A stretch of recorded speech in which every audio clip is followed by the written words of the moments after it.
मुच्यते। पूर्णस्य पूर्णमादाय पूर्णमेवावशिष्यते। ॐ शान्ति शान्ति शान्तिः।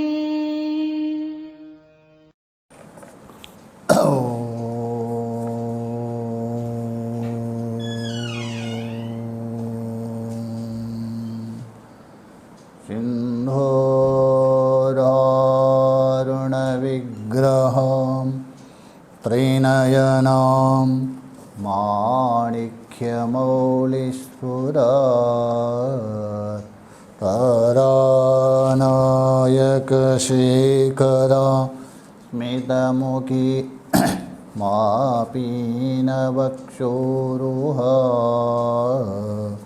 पाणिभ्यां बलिपूर्णरत्नचषकं रक्तोत्फलं बिभ्रति।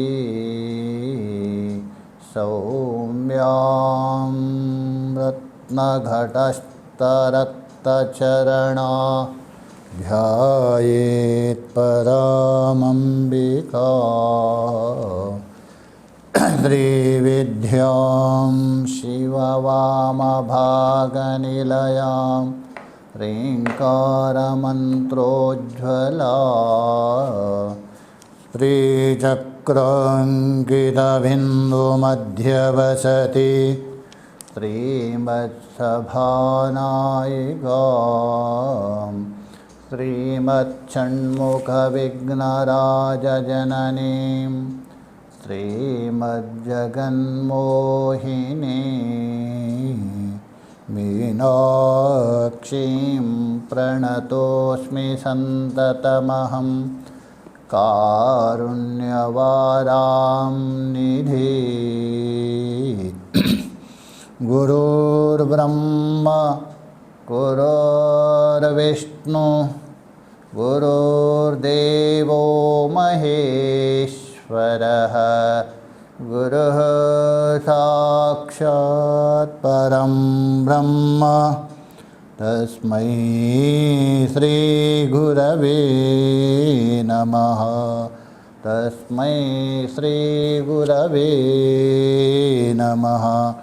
ॐ शान्ति शान्ति शान्तिः। भगवान के असीम कृपा से, महापुरुषों के अनुग्रह से सभी के अंतःकरण में विराजमान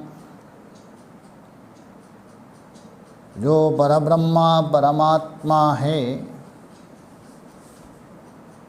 उसी को ही जानने के लिए, उसी को अनुभव करने के लिए उसमें पड़ा हुआ जो आवरण है उसको अवश्य हटाना पड़ेगा। अविवेक के कारण ही जीव बना है, इसलिए विवेक की आवश्यकता है। विचार जरूरत है, उस विचार के द्वारा निवृत्त कर सकते हैं। अतः हम लोग यहाँ विचार कर रहे श्रीमद् भगवद गीता को आलम्बन करके। तो विचार करने से पहले पुरुषद्वयं को प्रणाम करते हुए सभी श्रोताओं को अभिवादन करता हूँ। यहाँ तक विचार हुआ था, भगवान ने जो साधना है उस परमात्मा के ओर जाने के लिए जो अलग अलग साधना है, उनमें जो एक यज्ञ है, कल ही बताया था, विविधिशन्ति यज्ञेन दानेन तपसा। तो यज्ञ है, गुणों को लेकर 3 प्रकार का बता दिया था। तो 3 प्रकार के यज्ञ में वो सात्विक यज्ञ ही साधन बन सकता है। तो यज्ञ का 3 प्रकार निरूपण करने के बाद अब 3 प्रकार का जो तप बताने जा रहे हैं। देखिए, तप भी 3 प्रकार का है। जो आप तप करते हैं, शरीर से करते हैं, वाणी से करते हैं और मन से। शरीर से होने वाला जो तप है शारीरिक तप कहेंगे। वो शारीरिक तप कौन है भगवान बता देंगे। और वाणी से होने वाला तप है वाचिक तप है। और मन से होने वाला जो तप है ये मानसिक तप है। अब देखिए, यहाँ शारीरिक तप है। जो भी आप कर्म करते हो वो शरीर के द्वारा है। शरीर के बिना आप कर्म नहीं कर सकते। शरीरम आद्यम खलु धर्म साधनम। तो शरीर है, उससे होने वाला जो कर्म है, और वाणी के द्वारा जो होता है स्तुति। कर्म तो आप शरीर से करते हो, स्तुति वाणी के द्वारा करते हो, मन के द्वारा चिंतन उपासना करते हो। इसलिए पहले यहाँ शारीरिक, वाचिक, मानसिक बताएंगे, पुनः उसी को ही सत्व रजो तमो भेद से 3 प्रकार बताएंगे। इसलिए यहाँ पहले शारीरिक तप बता रहे हैं। शरीर से होने वाला जो तप है उसको निरूपण करने जा रहे हैं। 14वें श्लोक में देवद्विज गुरु प्राज्ञा पूजनम शौचमार्जवम ब्रह्मचर्यमहिंसा च शारीरम तप उच्यते। देवा द्विजा गुरु प्राज्ञ पूजनम। जो पूजन करना, अच्छा, पूजन किससे करते हो? मन से पूजन नहीं कर सकते, वाणी से पूजन नहीं कर सकते, इसलिए शरीर से ही करना पड़ेगा। तो इसलिए ये जो पूजन रूप कर्म है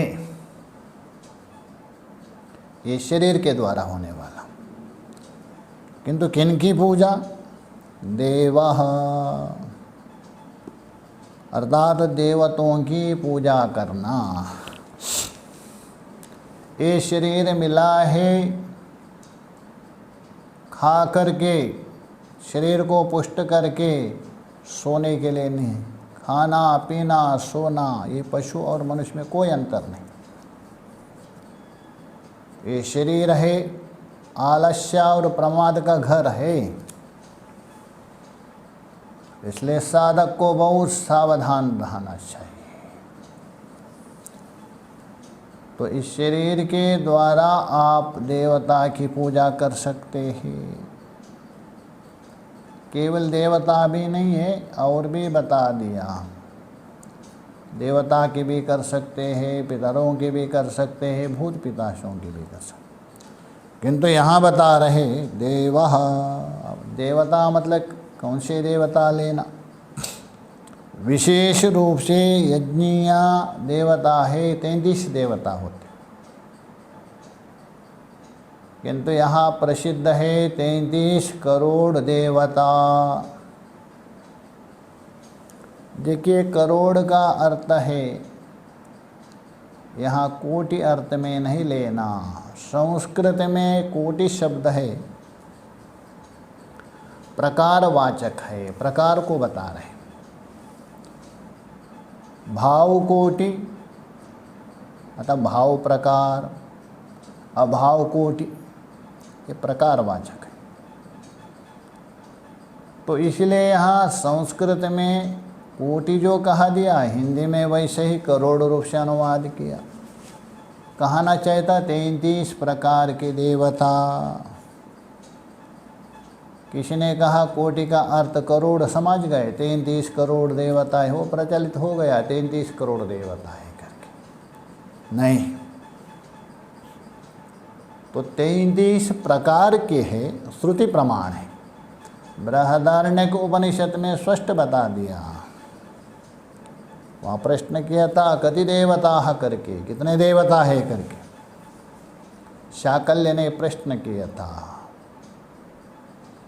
इसलिए शुक्ल यजुर्वेद में स्पष्ट बता दिया 33 प्रकार के ही देवता है, वो यज्ञीय देवता है।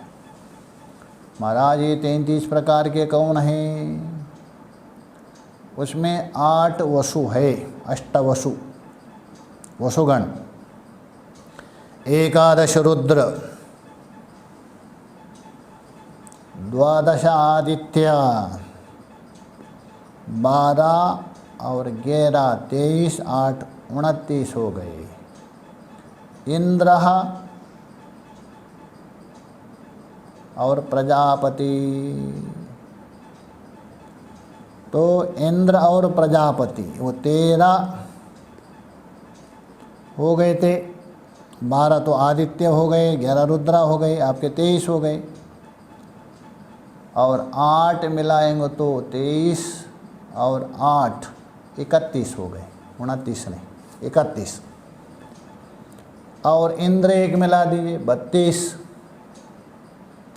प्रजापति 33, तो पूरे मिला करके 8, 11, 12 और इंद्र और प्रजापति मिला करके 33 यज्ञीय देवता होते हैं। ये 33 प्रकार के देवता है, इनको 33 करोड़ कहा दिया प्रकार है। तो इन देवताओं की पूजा करना,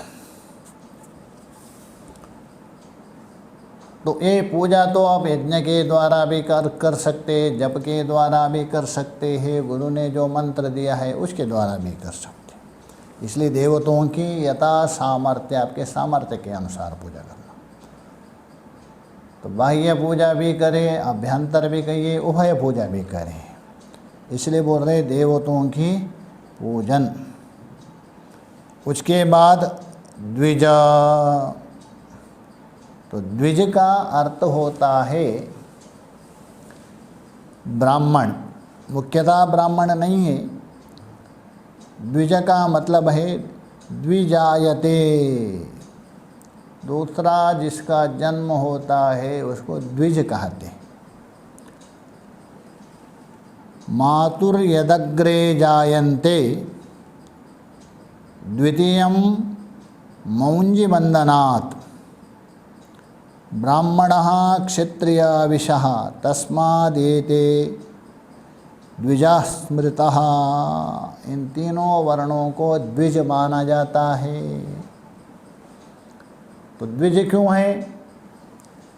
वहाँ याज्ञवल्क्य के स्मृति में बता दिया। मातुर्यदग्रे जायन्ते, सबसे पहले माता के कोख में जन्म लेते हैं सभी, ये प्रथम जन्म है। द्वितीयम मौञ्जीबन्धनात्, दूसरा है संस्कार किया जाता है मौञ्जीबन्धना अर्थात यज्ञोपवीतादि। वहाँ कहा दिया है गर्भस्थ अष्टमे वर्षः ब्राह्मण और गर्भस्थ दशमे वर्षः राजन्यत क्षत्रिय, गर्भस्थ 12वें जो वर्ष है ये हो गया आपका वैश्य, गर्भ को लेकर। ऐसा तो 7, 9, 11, गर्भस्थ लेकर 8 साल, जन्म के बाद 7 साल हो गया। और वहाँ 10 है, एक घटा दीजिए 9, गर्भस्थ 12, क्योंकि गर्भ में भी 9 महीने रहना पड़ेगा, छोड़ दीजिए 11वें साल। तो 7, 8, 11 ऐसा विधान किया है। 7वें साल में ब्राह्मण को 9वें साल क्षत्रिय को, 11वें साल में वैश्य को। इसलिए हम बता रहे द्वितीयम मौंजी बंधनात्, मौंजी बंधो यज्ञोपवीतादि के द्वारा दूसरा जन्म माना जाता है, तो इसलिए उसको द्विज कहा दिया। कौन कौन? ब्राह्मणः क्षत्रियः विशः तस्मादेते द्विज स्मृतः। ब्राह्मण है, क्षत्रिय है, वैश्य, ये द्विज कहा दिया, द्विज स्मृतः। और एक द्विज का परिभाषा किया है वहाँ स्पष्ट, जात्या कुलेन वृत्तेन स्वाध्यायेन श्रुतेन च येभिर्मुक्तो ये यश्चेष्टः नित्यं स द्विज उच्यते। जाति कुलेन वृत्तेन न स्वाध्यायेन श्रुतेन च येभिर्मुक्तो हि यस्तिष्ठेत्। अर्थात जो अपने आचार विचार में जो बिल्कुल स्थित है, भले वो जाति ना हो न कुल हो, और वृत्तेन स्वाध्यायेन श्रुतेन च, इनके द्वारा जाति कुलेन वृत्तेन और स्वाध्यायादि श्रुतेन च ये भी युक्तेर ही, इनसे युक्त हो गया।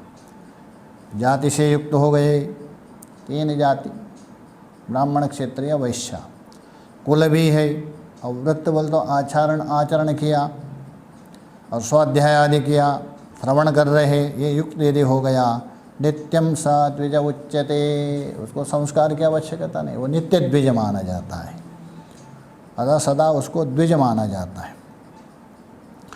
किंतु अन्यत्र ये भी बता दिया, आपका जो आचार विचार यदि ठीक है उसको भी द्विज माना जाता है, क्योंकि कैरेक्टर है उसके ऊपर होता है, उसके द्वारा उसको माना जाता है।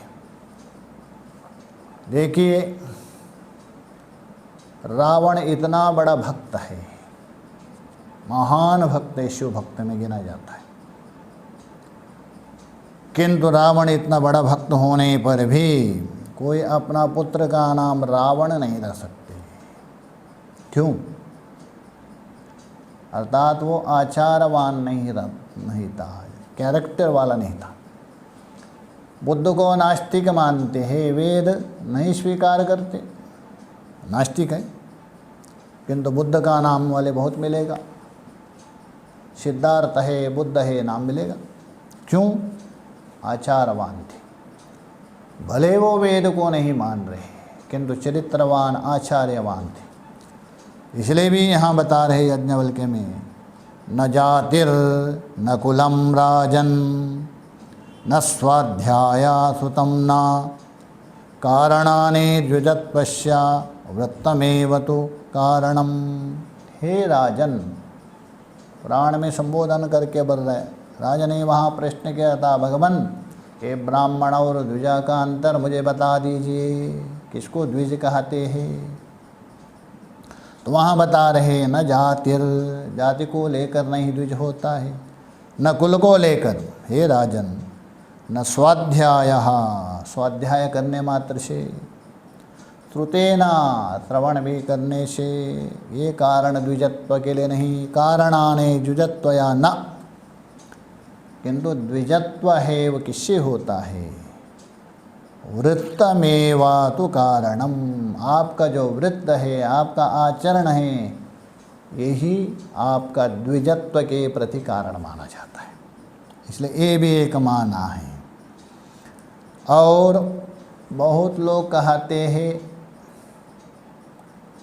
ये ब्राह्मण आदि का जो निर्णय होता है जन्मतः,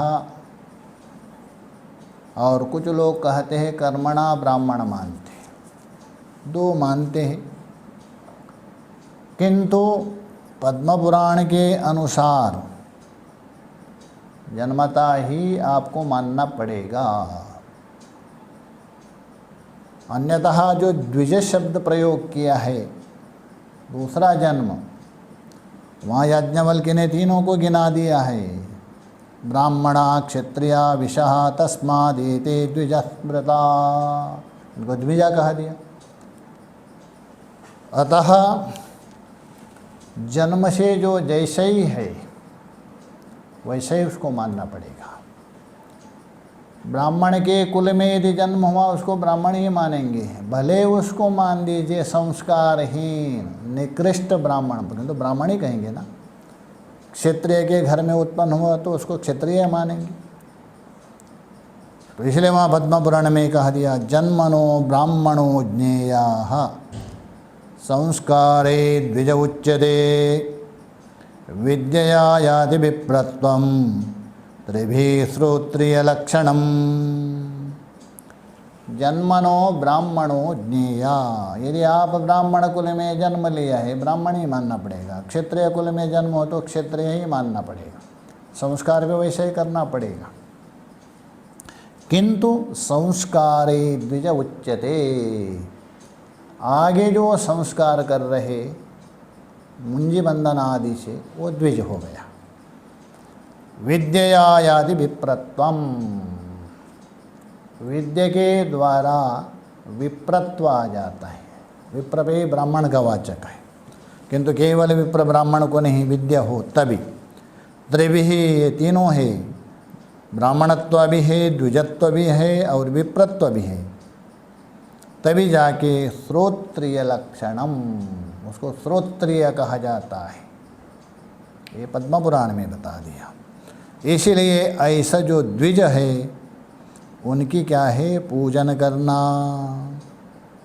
और गुरु, गुरु के विषय में तो जानते ही आप, गृह्णाति उपदिशति वेदशास्त्राणि इंद्रादि देवेभ्यो इति। गृह्णाति और उपदिशति, उपदेश करते हैं। इसलिए गुरु का एक नाम है देशिका, उपदेश करने वाले। वेद शास्त्राणि, वेद है, शास्त्र है, उनके उपदेश करते हैं। केवल मनुष्यों को नहीं, इंद्रादियों को भी, असुरों को भी, सबको। इसलिए गुरु तो गृह्णाति उपदिश्यति वेद शास्त्राणि तो गुरु। अथवा वहाँ कहा दिया है गीर्यते स्तूयते देवा गंधर्वा मनुष्यादिभिः। गीर्यते स्तूयते देवगंधर्वः मनुष्यादिभिः। गीर्यते मतलब स्तूयते, स्तुति की जाती है, स्तुति करने योग्य है। कौन? देवता गंधर्व, ये सब मनुष्यों के द्वारा जो स्तुति करने योग्य है वही गुरु है। इसलिए जो गुरु में देखिए मूलतः वहाँ चार मानते हैं, दो व्यंजन, दो स्वर, गकार उकार रकार उकार। तो तीनों को, चारों को यदि अलग करेंगे तो यदि तीन ही हो गए। उकार दो बार आ गया, गकार है, रकार है, उकार है। गु में भी वो पड़ा है, रो में भी वो पड़ा है। इसलिए यहाँ कहा दिया है गकारा सिद्धिद प्रोक्तो रेपा पापस्य हारका उकारो विष्णुरव्यक्तः हृदयात्मः गुरुः परः। जो गुरु में जो गकार है वो सिद्धिदा प्रोक्तः, आपको सिद्धि देने वाला है। केवल उसके नाम उच्चारण मात्र से आपको सिद्धि प्राप्त हो। इसलिए हम बता रहे हैं गकारः सिद्धिदा प्रोक्तो रेफः, रू में जो र है उसको संस्कृत में रेप कहते हैं। पापस्य हारका, जो भी आप पाप करते हैं गुरु में जो रेप का उच्चारण करते हैं वो पाप नष्ट होगा। और दो उकार है, गु में एक है, रो में, वो क्या है? उकारो विष्णुरव्यक्ता, जो अव्यक्त है, व्यापक है, गुणातीत है, ऐसा विष्णु स्वरूप है। हृदयात्मा गुरु परः, इसलिए गुरु में तीनों पड़ा है। सिद्धिदा भी है, सिद्धि देने वाले हैं, पाप को नाश करने वाले स्वयं अव्यक्त परब्रह्मा परमात्मा। इसलिए कहा गुरुर्ब्रह्मा गुरुर्विष्णु गुरुर्देवो महेश्वरः गुरु साक्षात् परम ब्रह्म तस्मै श्री गुरवे नमः। देवी भागवत में बता दिया और महाभारत में यहाँ बता दिया, यहाँ तक बता दिया। युधिष्ठिर ने प्रश्न किया था शरशैया में पड़े हुए भीष्म पितामह से, भगवान ये संसार में एक से बढ़कर एक है, अध्यापक हो, पिता हो, माता हो, भगवान भी है, तो इनमें सबसे श्रेष्ठ कौन है? यद्यपि सभी वंद्य है, सभी पूजनीय है, किंतु इनमें सबसे श्रेष्ठ कौन है? तो भीष्म पितामह ने कहा दिया, हे युधिष्ठिर, अलग अलगों के मत अलग अलग मानते हैं, कुछ पिता क्यों मानते हैं, कुछ माता को मानते हैं, कुछ अन्य अन्य को मानते, किंतु मेरे दृष्टि से सुनो, गुरुर्गरीयान पितृतो मातृतश्चेति मे मति उभो हि मातपितरो जन्मन्नेव उपयुज्यता। गुरुर्गरीयान, हे युधिष्ठिर, इनमें सबसे यदि गरीयान श्रेष्ठ है, उत्कृष्ट है, गुरु है। किसे? पितृतो मातृतश्चेति मे मति, पिता और माता से भी गुरु श्रेष्ठ मानता हूँ मैं। युधिष्ठिर के मन में संशय हो गया, भगवान माता पिता तो पहले से है, जन्म से लेकर, गुरु तो बाद में है। माता पिता ने पालन पोषण भी किया, गुरु ने तो बाद में किया, तो भी आप श्रेष्ठ कैसा मानते हो? ये मुझे समझने नहीं आ रहे। तो वहाँ उत्तरार्ध में भीष्म पिता ने उत्तर दिया, उभो ही माता पितरो, माता और पिता दोनों, जन्मन्येव जन्मनि एव उपयुज्यताः, केवल स्थूल शरीर है, अन्नमय शरीर है, उसका निमित्त मात्रा है। पिता का जो शुक्र अंश है, माता का क्षोणित अंश है, उसके द्वारा ये शरीर बना है, इसलिए उपयुज्यतः। और माता पिता ने तो शरीर को तो जन्म दिया, पालन पोषण भी किया, सब कुछ किया, अंततः क्या किया? संसार में ढकेल दिया ना, बंधन में डाल दिया ना। क्योंकि तुम पढ़ो, तुम कमाओ, तुम संसार में जाओ। इतना करने के बाद भी उसको संसार में डाल दिया। गुरु ने कहा, अरे तू संसारी नहीं हो, तेरा जन्म हुआ नहीं, यदि हुआ तो भी किसके लिए जन्म हुआ, विचार करो। इसलिए विचार के द्वारा उसको दूसरा जन्म दिया और उसके बाद पुनः जन्म ही नहीं है। कहने का मतलब एक बंधन में डालने वाले हैं, एक बंधन को छुड़ाने वाले। आप ही विचार कर दीजिए, बंधन में डालने वाला अथवा बंधन को छुड़ाने वाला श्रेष्ठ है। बंधन में डालने वाले को कोई भी श्रेष्ठ नहीं कह सकते, छुड़ाने वाले को ही श्रेष्ठ माना जाता है। इसलिए भीष्म पिता ने कहा यहाँ गुरु श्रेष्ठ है। मनु ने यहाँ तक बता दिया, एकमेवाक्षरम यस्तु गुरु शिष्यम प्रबोधयेत्। यदि परमात्मा संबंधी एक अक्षर भी दिया है गुरु ने, आप उसका ऋण नहीं चुका सकते। संसार में कोई ऐसी वस्तु नहीं है जिसको देकर उऋणी हो जावे, इसलिए गुरु के समान कोई है नहीं, उनकी भी पूजा करना। और यहाँ गुरु पूजा के उपलक्षण हैं, प्रथम गुरु माता पिता, उनको भी कभी उपेक्षा नहीं करना। किंतु आजकल बहुत सुना जाता है, माता पिताओं के उपेक्षा करते केवल अपना स्वार्थ के लिए। यदि कोई प्रश्न करे, महाराज ये जो महात्मा लोग भी सब माता पिता को छोड़ के गए, ऐसा भी प्रश्न करते, वो भी उपेक्षा किया क्या? नहीं। देखिए, उपेक्षा पहले किसको कहते हैं, स्वार्थ पहले किसको कहते, ये विचार कीजिए। यद्यपि स्वार्थ है, महात्मा भी स्वार्थी है, और अपने भोग के लिए जो जा रहे हैं, माता पिता को छोड़ रहे, वो भी स्वार्थी है। किंतु स्वार्थ का अर्थ अलग होता है। स्वा शब्द है, उसका 4 अर्थ है।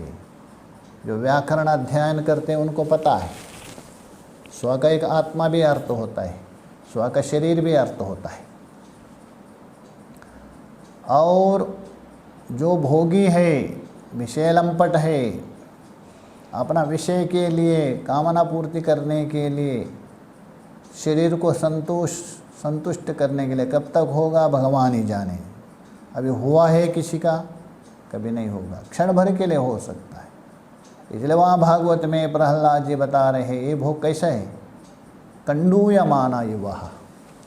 जैसे खुजली हो गई आपको, खुजाने के लिए बहुत अच्छा लगता है, जहाँ खुजली होती है वहाँ खुजा दीजिए, बहुत अच्छा लगता है, मानो मुझे स्वर्ग मिलकर। बाद में इतना परेशान होता है वो व्यक्ति, उसमें जलन होती है। वैसे ही ये सारे भोग है खुजली खुजाने के समान हैं, प्रहलाद स्तुति करते। तो इसलिए अपने शारीरिक सुख के लिए, शरीर के उसके लिए जो माता पिता को छोड़ के जाते हैं, उनको दुख जाते हैं, ये स्वार्थी माना जाता है। और महात्मा लोग गए अपना शरीर के लिए नहीं, स्व आत्मा, और आत्मा के खोज में, आत्मा के चिंतन में, आत्मा के प्राप्ति के लिए, आत्मा को जानने के लिए, भोग के लिए नहीं गए। यदि भोग के लिए गए वो भी स्वार्थी ही हो जाएगा। क्योंकि शास्त्र में बता दिया, श्रुति से लेकर महाभारत नीति शास्त्र में सब में आत्मनस्तु सर्वम त्यजेत, आपके आत्मा के लिए प्रतिबिंब त्यजेत अथवा सर्वम त्यजेत, सब कुछ त्याग सकते। क्योंकि आप माता पिता को भले ही त्याग के गए, उनकी सेवा नहीं की, किंतु आप जाके जो जितना साधना करेंगे उसको जानेंगे। तभी कहा कुलम पवित्रम जननी कृतार्था, माता कृतार्थ हो जाएंगे। जिसके कुल में ऐसा जो ज्ञानी तत्व, जो साधक जन्म लिया, उसकी माता कृतार्थ है। इसलिए वो स्वार्थ आत्मा के लिए ही नहीं। अतः माता पिता को भी प्रणाम करना चाहिए, सेवा करना चाहिए, वो भी गुरु हैं। इसलिए यहाँ बता रहे हैं देव द्विज गुरु और प्राज्ञा। जो प्राज्ञ हैं, जो विद्वान हैं, तत्ववित्त है, उनकी भी पूजा करना चाहिए। उपनिषद में यहाँ तक कहा दिया है पाद प्रक्षालना। तो योगी है, तत्वज्ञानी है, उसका जो चरण धोकर यदि जल आप ग्रहण करते, यदि सकाम रूप से करते हैं, आपको वैसा ही प्राप्त होगा। निष्काम रूप से यदि करते हो, आपका अंतःकरण शुद्धि के द्वारा मोक्ष के योग्य बन जाता है। श्रुति में बता दिया। इसलिए देव द्विजा गुरु प्राज्ञा पूजनम, इनकी पूजा की जाती है। किंतु पूजा करते समय विचार करना चाहिए, बाहर से देखकर आप भूल ना करें। कभी कभी ऐसा होता है, जो पूजनीय है उसकी पूजा नहीं होती है, अपूज्य की पूजा हो जाती है। तो स्पष्ट कहा दिया है शास्त्र में मनु जी ने, अपूज्या यत्र पूज्यन्ते पूजनांच व्यतिक्रमा त्रीणि तत्र भविष्यन्ति दुर्भिक्षम मरणम भयम। अपूज्य, जो पूजा करने योग्य नहीं है, उसमें कोई गुण नहीं है। देखिए, गुणः सर्वत्र पूज्यन्ते न तो गुणी, साहित्य में बता दिया। जहाँ भी पूजा होती है गुणी को लेकर नहीं, गुणवान अतः उस गुण को देखकर।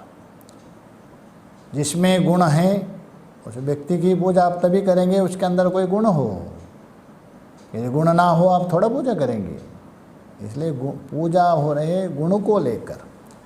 हाँ, वो गुणवान में रहेगा, गुणी की पूजा होती है। इसलिए हम बता रहे हैं अपूज्य, पूजा करने के लिए योग्य उसके अंदर कोई गुण नहीं है।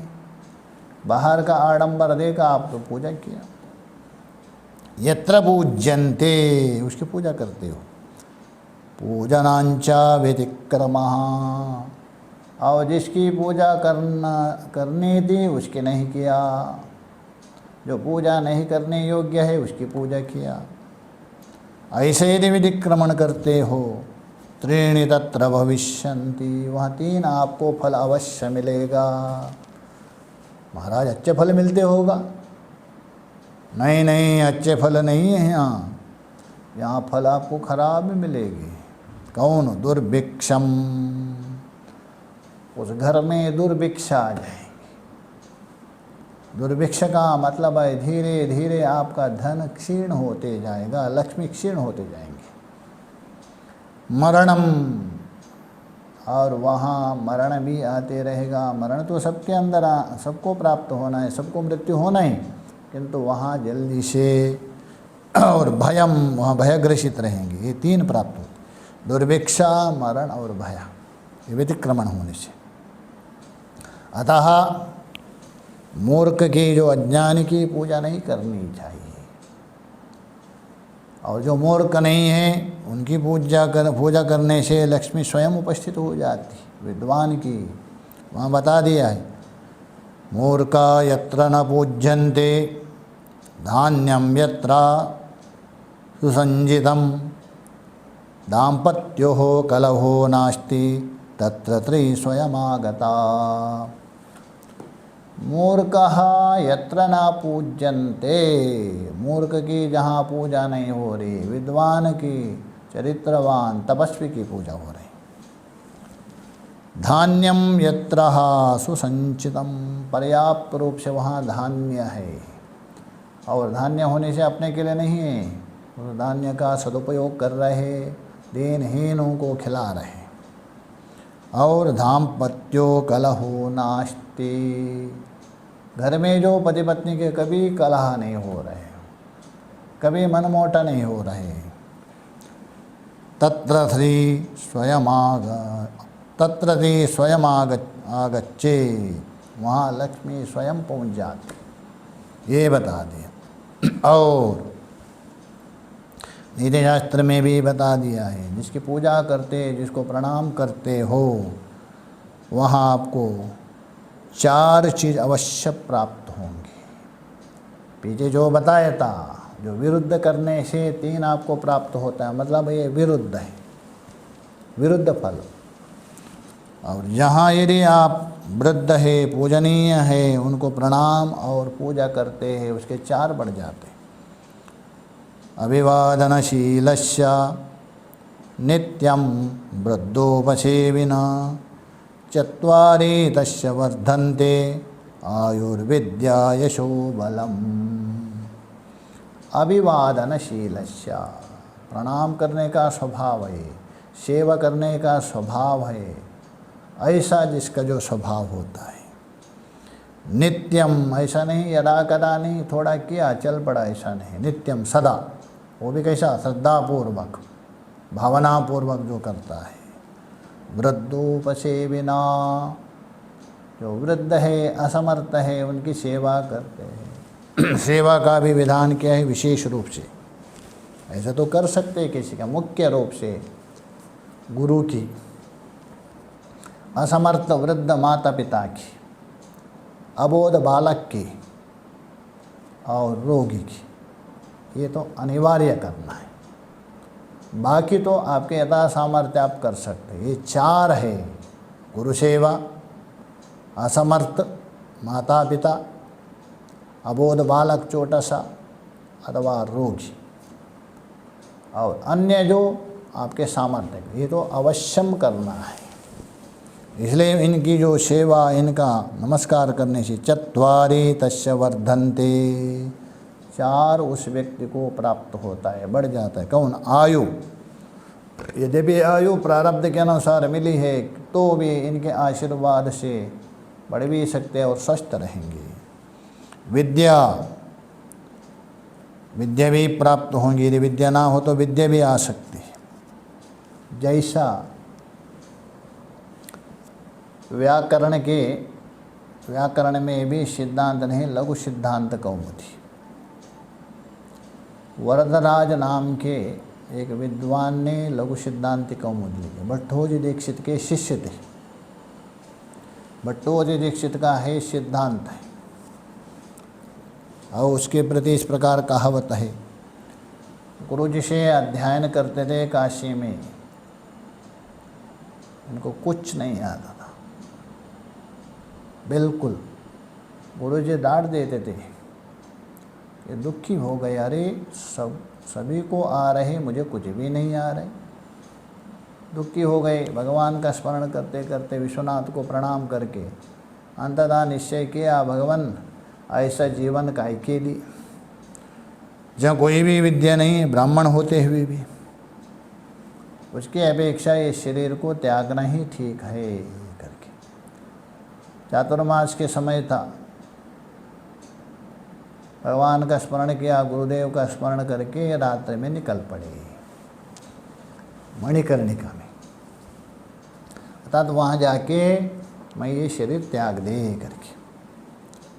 रात्रि गए, उधर से एक नाला आ रहा, नाला था उस समय, बारिश आ रही थी, पानी भी था उसमें। पार से आवाज़ दे रहे, वहाँ कोई है, मुझे यहाँ से पार करवा दीजिए। एक बुढ़िया थी, चिल्ला रही थी।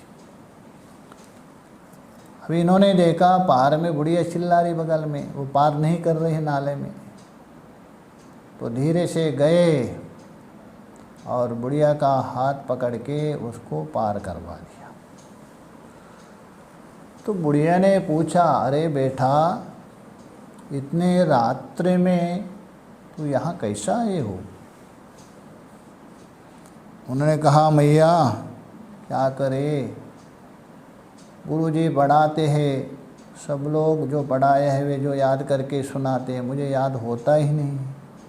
बहुत प्रयत्न करने पर भी, मैं सब कुछ करने पर भी मुझे आता नहीं, इसलिए मुझे खेद हो गया है जीवन के प्रति। अतः ये मणिकर्णिका में जाके प्राण छोड़ना चाहता हूँ। बुढ़िया ने कहा, बेटा ऐसा नहीं, हिम्मत नहीं हारना चाहिए, प्रयत्न करो, आ जाएगा, आपको अवश्य आ जाएगा, चिंता मत करो, मेरे आशीर्वाद है। तूने मुझे ये नाले से पार करवा दिया, तुझे भी ये विद्या पार करवाएंगे, जाओ, आशीर्वाद दिया। और बुढ़िया ने समझा दिया, वापस आ गए। क्या चमत्कार पता नहीं। दूसरे दिन गुरुजी पढ़ाने लग गए, सारा इनको याद हो गया, पीछे का भी सब याद हो गया। और उसके बाद उन्होंने स्वयं एक ग्रंथ लिखा, लघु सिद्धांत कौमुदी, बहुत प्रसिद्ध हो गया। ये है वृद्धों की सेवा करने से उसमें विद्या बढ़ गई, प्रकट हो गई। विद्या थी, कोई प्रतिबंधक था, हट गया। वो प्रतिबंधक हटना ही बढ़ना। जब तक प्रतिबंधक है तब तक आपको भान नहीं हो। तो उस बुढ़िया के आशीर्वाद से उसका प्रतिबंधक हट गया, विद्या प्रकट हो गई। इसलिए विद्या यशो बलम, यश और बल प्राप्त होता है। अतः ये जो वृद्ध है, गुरुजन है, माता पिता है, उनकी सेवा और उनको प्रणाम करना चाहिए। प्रणाम ऐसा नहीं, आजकल होते बोलते पैर लगे, आपका पैर लग गया, बोलेंगे पैर लगेंगे क्या पता नहीं, ये प्रणाम नहीं। प्रणाम के विषय में बहुत बता दिया शास्त्र। उत्तमा मध्यमा अधमश्चः, उत्तम है, आदम है, मध्यम है, तीन प्रकार का प्रणाम बता दिया। उत्तम है साक्षात दंडवत प्रणाम, दंडवत बोलो डंडे के समान, आठों अंगों पृथ्वी को स्पर्श करके श्रद्धा पूर्वक जो प्रणाम किया जाता है, उत्तम प्रणाम। और जानु को मोड़ करके, सिर को पृथ्वी को स्पर्श करके जो करते हैं, मध्यम प्रणाम। और एक सिर झुका करके, जानु को नहीं मोड़ दिया, केवल सिर झुका दिया और हाथ जोड़ के करते, वो अधम प्रणाम। ये तो उत्तमा मध्यमा अधम प्रणाम हो गया। तो इसलिए ऐसे जो वृद्धों की सेवा प्रणाम करने से चार प्राप्त होता है।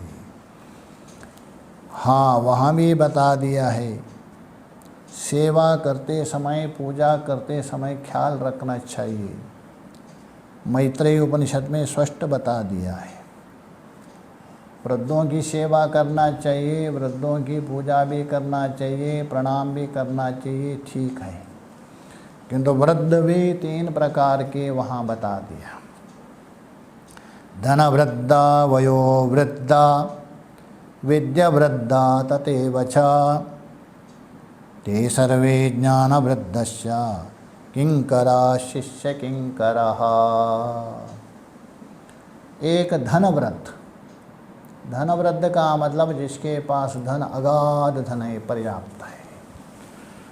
और एक वयोवृद्ध, बूढ़ा हो गया आयु से। तीसरा है विद्या वृद्ध, ज्ञान वृद्ध है। 3 है। अभी यहाँ यदि कोई धनवृद्ध है अथवा बिना निर्धन व्यक्ति आ गया, उस समय में दोनों बराबर, आयु बराबर है, समान है, किंतु एक धनवान है, एक निर्धन है। सबसे पहले धनवान की पूजा, उसके बाद निर्धन की। महाराज ये पक्षपात हो गए? पक्षपात नहीं, एक मर्यादा है समाज की। हाँ, पक्षपात तभी होगा आप धनवान की पूजा किया, निर्धन की नहीं किया, तभी पक्षपात होगा। ये नियम है। यदि धनवान है और दूसरा एक वयोवृद्ध है, और उस समय में जो वयोवृद्ध है, भले ही वो निर्धन हो, उसकी पहले पूजा की जाती है। आयु से वृद्ध है, क्योंकि धनवृद्ध के अपेक्षा आयु वृद्ध श्रेष्ठ माना जाता है, उसकी पूजा होती। उसके बाद धनवृद्ध की पूजा।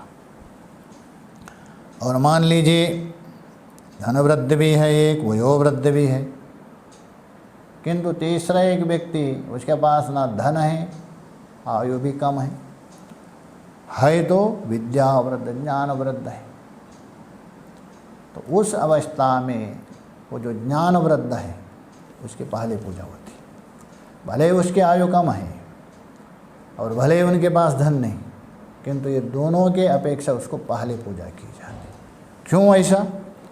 ते सर्वे ज्ञान वृद्धस्य किंकरा शिष्य किंकरा। चाहे तो आयु वृद्ध हो अथवा धन वृद्ध हो, ज्ञान वृद्ध के किंकर है, सेवक।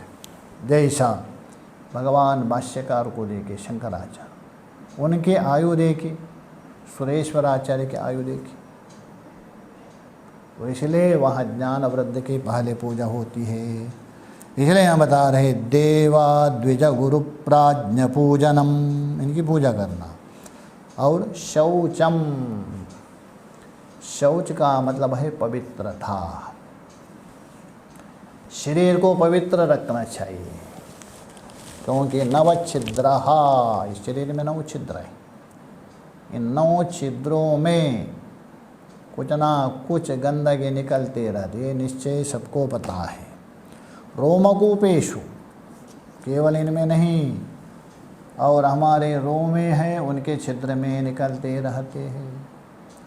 इसलिए इस शरीर को पवित्र रखना। पवित्र का मतलब है जल से स्नान करना, और साथ साथ या तो मिट्टी या अथवा साबुन लगा के उसको पवित्र रखना चाहिए। यद्यपि शरीर पवित्र से आपको परमात्मा प्राप्त नहीं होगा, ये निश्चय है, बहुत लोग कहते, ठीक भी है, किंतु शरीर पवित्र के बिना आपका मन पवित्र नहीं होगा। जैसा आप घर में रहते हैं, घर में तो आप झाड़ू लगाते हैं, पोछा लगाते हैं, जो भी कुछ सफाई करते हैं, क्यों? आप रह रहे उसमें, इसलिए गंदगी में नहीं रहेंगे, ये तो पशु हो जाएंगे। तो घर के बाद में यदि कोई गंदगी है तो वो सफाई करते क्या? नहीं करेंगे तो घर के अंदर ही गंदगी आ जाएगी। तो इसलिए बाहर भी सफाई करते हो, तो बाहर भी करते हो, अंदर भी करते। उसी प्रकार ये बाहर है शरीर, उसके अंदर मन है, बुद्धि है, उसके अंदर परमात्मा बैठा है। इसलिए शरीर की पवित्रता होनी चाहिए। बहुत लोग हैं हाथ नहीं धोते, खाएंगे थोड़ा बस छोड़ दिया, ऐसा फूट दिया रुमाल से, ऐसा नहीं।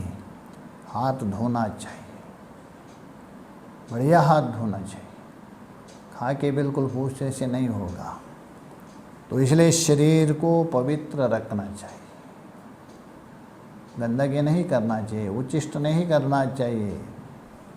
तो इसलिए शरीर को जितना संभव है उतना उसको पवित्र रखना। आर्जवम, सरलता, ऋजुभाव। जब तक आप सरल नहीं होंगे तब तक परमात्मा की प्राप्ति संभव नहीं है। इसलिए सरलता भी होना चाहिए बिल्कुल, क्योंकि भगवान है। छल और कपट जहाँ होता है भगवान प्राप्त नहीं हो सकता है। ठीक है, दूसरे को आप छल कपट के द्वारा ठगा सकते हैं, कुछ ले सकते हैं, भगवान को नहीं कर सकते। जितना सरलपन हो वही भगवान का हो सकता है। इसलिए आर्जवः, ये सरलता। ब्रह्मचर्य, अष्टांग मैथुन, वहाँ 8 अंग बताया, श्रवणम कीर्तनम के लिए आदि।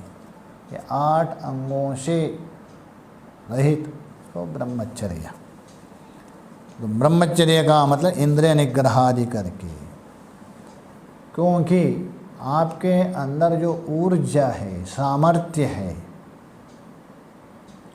उस सामर्थ्य को यदि आप संसार के लिए और अनर्थ के लिए प्रयोग करते हो, आप शिथिल हो जाएंगे।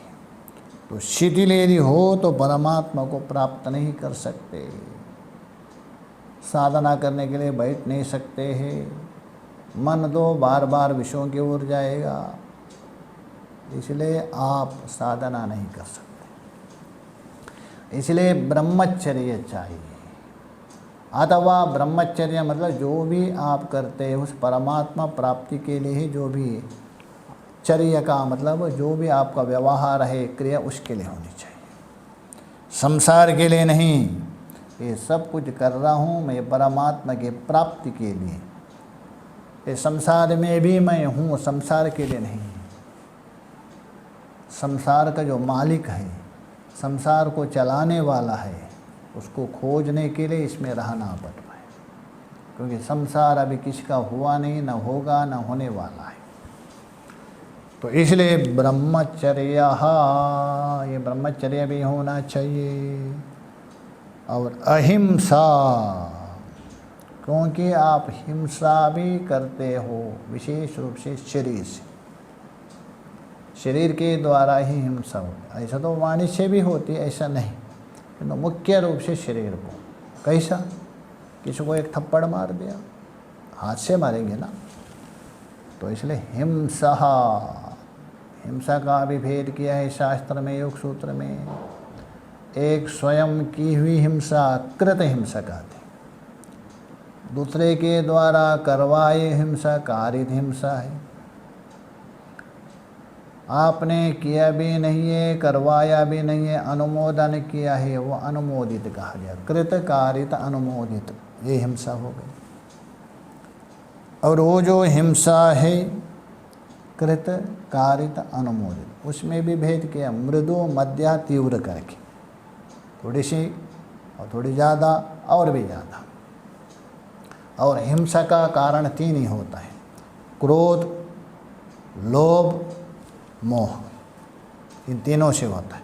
क्रोध आ गया, आपने हिंसा के 2 थप्पड़ मार दिया, किसको मार ही दिया क्रोध के कारण।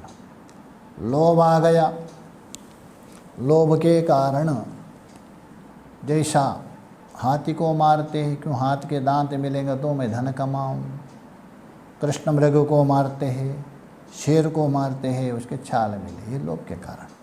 मोह के कारण बलि चढ़ाते हैं, मेरा पुत्र आदि स्वस्थ रहे, उन स्वस्थता के लिए जो करते हैं, ये मोह के कारण। इसलिए यहाँ चाहे तो ब्रह्मचर्य और हिंसा आदि का अभाव, अहिंसा, ये सब शारीरिक तप है, शरीर से होने वाले तप कहा दिया।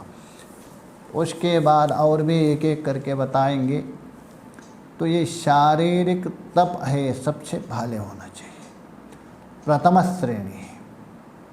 शारीरिक तप से आप उत्तीर्ण हो गए, दूसरे में प्रवेश करेंगे वाचिक तप। तो वाचिक तप में भी यदि उत्तीर्ण हो गए, आगे बढ़ गए मानसिक तप, तभी जाके उस अंतःकरण में बैठे हुए परब्रह्म परमात्मा को जानने के लिए आप समर्थ हो जाएंगे। इसलिए यहाँ भगवान तप का स्पष्ट करके विभाजन करके बता रहे। इसलिए जीवन मिला है कुछ तप आदि करके उस प्राप्त करने के लिए मिला है, व्यर्थ गंवाने के लिए नहीं। जितना संभव है उत्तम न तप नहीं कर सकते, मध्यम अदम तो करना चाहिए।